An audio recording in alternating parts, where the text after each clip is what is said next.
is I sat in the county for a weekend. Okay. I had my ass out the street, and the motherfuckers caught my ass and sat me in the county for a weekend.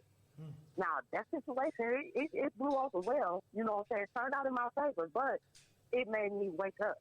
Okay. It made me wake up, like, literally, I could have lost my home. I could have lost my kids, stuff like that. Mother instinct kicked in. So I went and got me a job. There you go. And I stayed on that job for 10 years. Good. You know, now that I have these little ones, the oldest one is like, dang, you a whole different mama than what I had. That's because I had to grow up. I had to see. So a lot of stuff that the young girls go through, they, oh, it's cute, it's cute, it's cute. Until some shit go down, and you like, damn, I could really lose it all. Yeah, you can. Hey, that's real. You know, that's real. so just because somebody got a kid, just because, no offense, baby, just because your baby mama had 3 kids, but she had that one, don't mean she knew what the hell she was doing. Right. That's true. Just because you have a baby don't make you a mom. You know what I'm saying? Like, But no the offense, underlying everybody issue that's is the pregnant don't mean communication. they can be a mama or a daddy. Right. Yeah, the underlying You know? issue is the communication, though. You know, if I understand everybody Yeah, comes to a you point in got their to life talk. and they're like, I need to make changes. However, when you just expecting people to change without vocalizing that, without having that conversation, that dialect, then what is you doing? You wishing on a star. All you got to do is tell your man, hey, Exactly. You can't go that route. we Like, need to make when some changes. That weekend, I lost a lot of friends.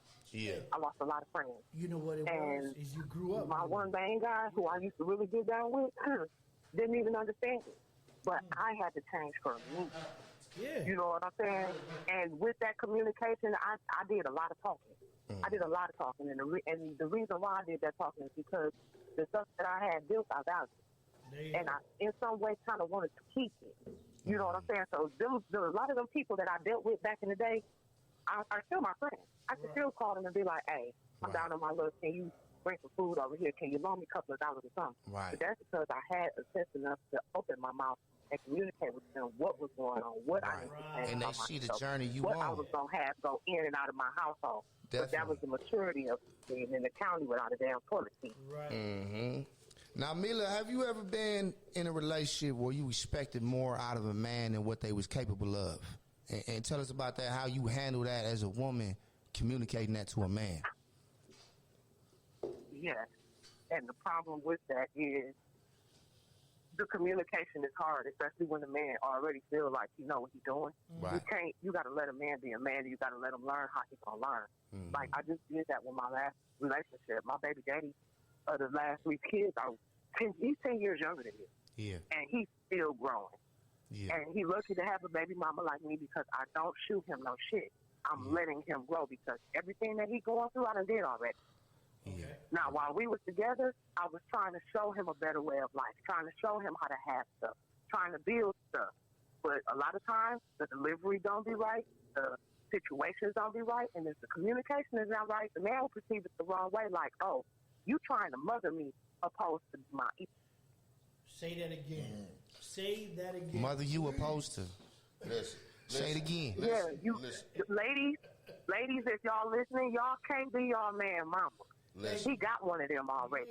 And if you want him to go have a conversation with his mama, tell him that. Don't do it yourself. Right. Look, I'm gonna go see this right now. Hold on, excuse me, Mila, but that's what I just told. I told the person that from the beginning. Look, like, listen, you starting to remind me of my mama. I don't want to sleep with my mama. I do not want to be in a relationship with my mama. Right, yeah. You know what I'm saying? I do not want that. You get away from that. You know what I'm saying? Right. Straight up. Listen, so we talk about this stuff all the time as far as, you know, men and women relationships and what we need and what we want, all those types of things. But I believe that in marriage, when you get married, we all have to compromise. Mm-hmm. You know, you got to kind of compromise. I think the compromises should be done before the marriage. Well, once you get the marriage, all the compromises should be out the way. You got to grow. I get you it. You got to learn each other. Right. You know what I'm saying? Take that back. Man, a lot of the compromises should be chiseled out before y'all do that certificate thing. It's not to say that you have to bow down to each other. Mm-hmm. It's compromise. There's a difference. I didn't say that you got to kiss her ass or she got to kiss your ass. Right. It's certain things when you have to make certain decisions. For a lot of people, compromise takes work. Yeah. Yeah. A lot of people don't know how to compromise. Right. No. Right. But see, and that's the thing, is that we have to, and that becomes part of communication. Mm-hmm. Well, how do you need me to perceive this situation? And talk about it. Right. You know what I mean? Because every situation, people handle them differently. So if it's a financial thing, because 90% of arguments are financial, if you think about it. Yep. And then the other 10%. Hey, y'all, I love y'all. I'm sorry to interrupt. I got to go. All right. Thank you for calling in. Do it more often. Have a wonderful day. Yes. Stay I tuned. love y'all. I'm still watching. Stay blessed. All right. Yep. So, Big shout out to Miller. If anybody else want to sneak on while they at work, call us. Shout out to Miller. Hey, Juan say Miller evolved. Yeah. You know what I'm saying? She called in. She went from typing to calling. Yeah. That's what we need everybody to do every now and then. Especially Juan. Juan be on fire too. Yeah, we be needing cats to call in. Yeah. We need people to call in. I think Joey G got something to talk about too, man. Because look, it's not every day. Insight. we've been there. It's not every day that you see these type of shows on Facebook or any other social media platform where you can actually call in. Right. You're not stuck to just typing. You can call and be like, hey, and get it out, because a lot of stuff gets taken, and when you text shit, you can't get the emotion and stuff, and you get people that get mad or take stuff the wrong way, and it's like, no, I ain't mean it like that, because if you text a dude or type towards a dude, if you don't put LOL, we mad at motherfucker. Fuck dog think he is. Shit. If it ain't that LOL there, it's like, oh, you trying to check me? Put that shit behind anything, man. Fuck you, LOL. Right. Hey, we got another caller. We got another caller. Yo. You on the line? What's good? Yo. Hey, yeah, this your boy MP. This Mark Phillips. How y'all doing this morning, man? What up, Mark? What up, Hey, Mark? I want to double back on something. Okay. Yup, yeah. So, like, check this out. Me and the wife, we've been together 17 years, right? But we've been married next month. It'll be 8 years next month that we've been married. Okay. So now check this. So now check this out, y'all. I'm a double back on what Eleazar was saying about the whole club thing. So like back in 2005, 2006, I was doing like 4 or 5 shows a week. Almost every showcase that Eleazar or Homer Blow or whoever was doing it with the core DJs, I was in all them contests, right? So I'm doing plenty shows every week. Like I'm doing shows like 4 or 5 times a week, from Timbuktu, Nostalgia 1, Nostalgia 2, all over the city. Miramar Theater, you name it, I'm performing there, right? Right. So eventually the wife, we had our first kid in 2008. I'm still doing shows and this, and this. And she like, oh, well, you got a newborn. You got to do this and you got to settle down. You can't be in the club, this, and this. But then she started seeing how the money over time, it started actually turning into a revenue where it wasn't like I was just out in the streets and doing this and doing this.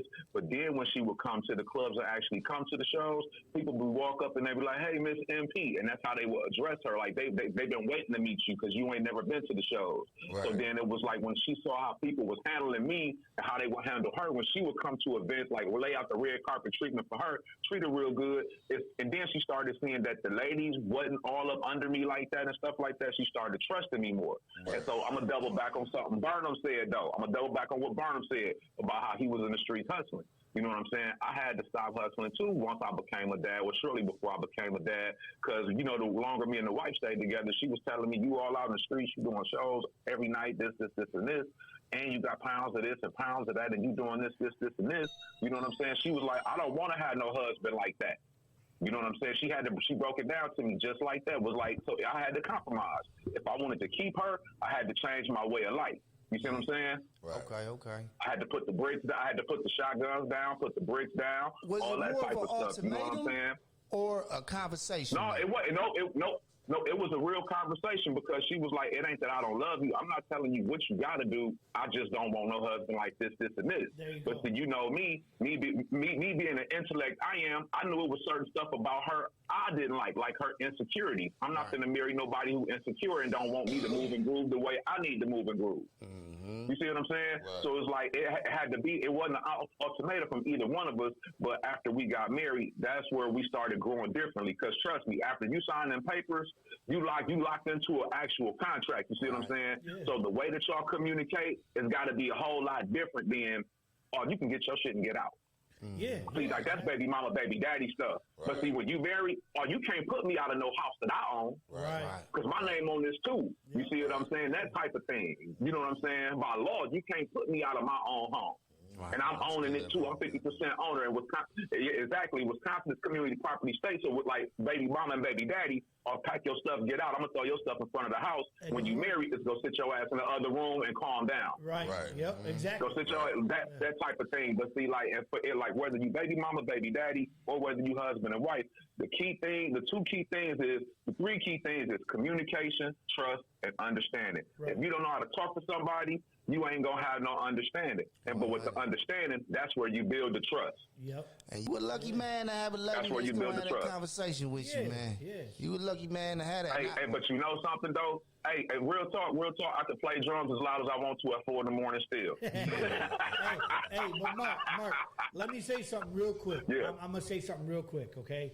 You've been with her 17 years, right? Yeah. Okay. And I ain't even 40 yet. Yep. But no, listen, that in itself is a great accomplishment because that era was always taught that you needed a partner to be successful and make a lot of things happen. Right. Okay? When we were growing up, our grandparents, we modeled after our grandparents because our grannies were always together. Right. The generation thereafter was the one that was starting to split up. Like you would have a mother and father that would split up, and those kids would be, between households. Right. But as we grew up, we were modeled after our grandparents, where it was like, you know what? I did not want to get married to get divorced. Right. You know what I'm saying? That was part. Yeah. That was the image that we grew up with. That's what I wanted. And I didn't want my kids not to have both parents. Hey, all they did was move on. Yeah, exactly. Right, but see, I say that to say this: this generation, that's the young 20s at this point, is I'm a bad bitch solo generation. Okay. I don't need a man. Independent. I'm independent. I don't need this. I don't do that. I don't need. I'm his daddy. No. Yeah. Okay.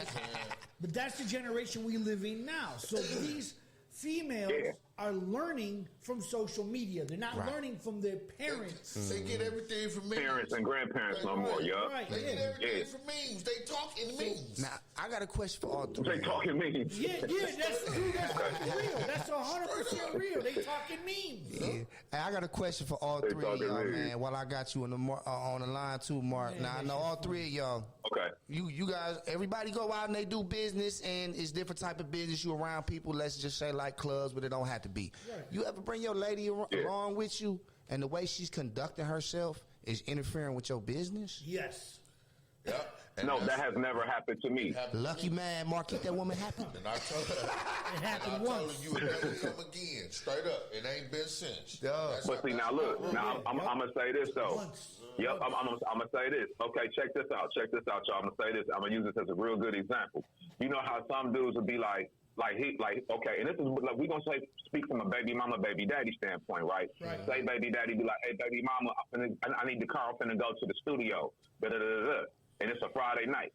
He don't come home till like 3:30, 4 o'clock in the morning. He done went and kicked it with his homeboys, did whatever, right? Right. So now she like, where the song at? Let me hear the song. Oh, it ain't done yet. Now this could be true. Right. But now the next weekend come, it's Friday again. Where you going? Yeah, baby, we finna go back to the studio. Saturday morning, he don't come in till 3, 4 in the morning. Oh, baby, we got to do a little bit more mixing on it. And then the next week, he do the same thing. Well, yeah, baby, we going to drop this album. So now you done went to the studio every day for 3 months, for 90 days, and then she ain't heard not one damn song. So the difference with me is, that part, y'all know it's people out there like that. Yep, that part. Right. The difference with me was, she was seeing me come in from shows and stuff like that, see me come in from shows with like a hoarse voice because the crowd's so loud, and then she'll see me sit right down at my drum machine and have a glass of wine with her and start making more beats and write new songs right after my shows. Right. So she started seeing the material. She started seeing the material actually manifest itself. It wasn't like I was just telling her like, "Hey, I'm in the studio tonight," and then don't nothing come back. So like, if whether I was at my own studio or I go to the band center, I'm bringing a copy home of what the fuck I did. You know what I'm saying? Right. That type of thing. You know what I'm saying? So but then it went from me just performing at Timbuktu in the Miramar to now I done did Summerfest 5 years in a row up until COVID. Yeah. That type of thing. So she started seeing it grow year after year after year.